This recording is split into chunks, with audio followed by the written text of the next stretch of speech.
Hey everyone, Clint from First Call Jewel again. Just got done installing this little 11 kW generator today, and we're going to show you guys how it works on the inside. So here's our transfer switch. It ties into the main panel up there. We relocate the circuits down to it. So what happens, we lose power and lights go off. The generator fires up outside, comes up to speed. As soon as it gets up to speed, we'll transfer over. Lights come on. Life is good. We got power back on. Then, power comes back on.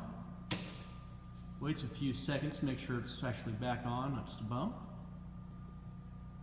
We'll transfer back over utility power.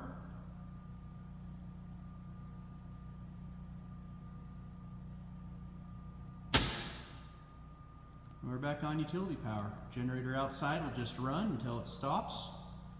It wants to make sure it's cooled itself off, and it shuts itself off.